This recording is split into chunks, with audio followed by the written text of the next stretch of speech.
मित्रों, ये कुल्हाड़ी है। इस कुल्हाड़ी को आप लोग देख रहे हैं।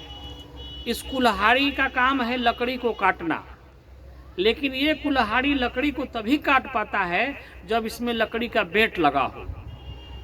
आज जो मनुवाद है, सदियों से हमारे अधिकारों को हड़पने का काम किया है, और आज पुनः वही मनुवाद हमारे हकों को हड़पने का प्रयास कर रहा है, हमारे अधिकारों को काटने का प्रयास कर रहा है, समाप्त करने का प्रयास कर रहा है। तो उसका कारण है क्योंकि हमारा जो लोग हैं उस कुल्हाड़ी के डंडे बन करके उसके साथ मनुवादी लोगों के साथ जुड़े हुए हैं।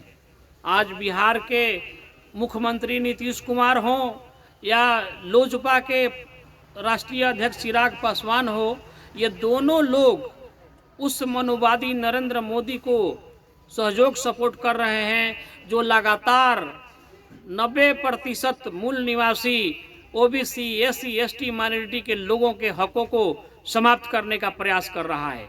तो आप लोग समझने का प्रयास करें कि कौन आपका दोस्त है, कौन आपका शत्रु है।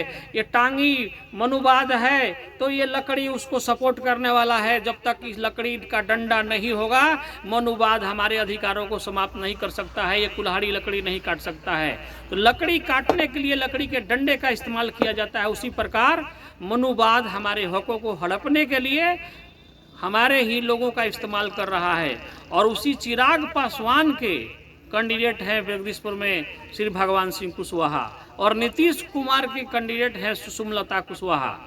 ये दोनों लोगों को अगर आप वोट देने का काम कर रहे हैं, इसका मतलब हुआ कि आप लोग मनुवादी नरेंद्र मोदी को ताकत देने का काम कर रहे हैं, जो हमारे हकों को, अधिकारों को समाप्त करने का काम कर रहा है।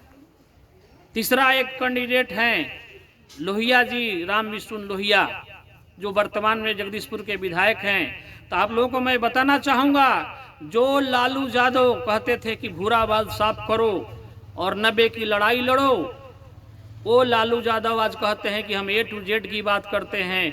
अपने पुत्र मुँह में अपने पुत्र को मुख्यमंत्री बनाने के लिए वो सारे गरीबों की लड़ाई को भूल चुके हैं। और उनके कैंडिडेट यहाँ 5 साल तक विधायक रहे, पता नहीं चला कि विधायक फंड कहाँ खर्च हुआ, एक भी जनहित का कार्य नहीं हुआ। लगातार नीलगाय समस्या से यहाँ के किसान प्रताड़ित हैं, खेत में नहर की पानी नहीं पहुँच पा रहा है, तरह तरह की समस्याएं हैं, जल नल की समस्या में लूट हो रहा है।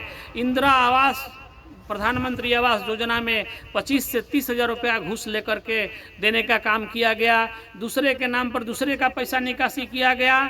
इंदिरा आवास ऐसे लोगों को दिया गया जिनका ऑलरेडी मकान था, लेकिन गरीब लोगों को इंदिरा आवास नहीं मिला।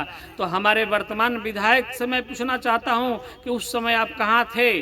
वोट मांगने के लिए आप आज मैदान में हैं, लेकिन उस समय कहां थे जब इंदिरा आवास की पैसा लूटा जा रहा था? इस सुशासन के सरकार में आज तक लोगों को राशन की राशन उपलब्ध नहीं हुआ।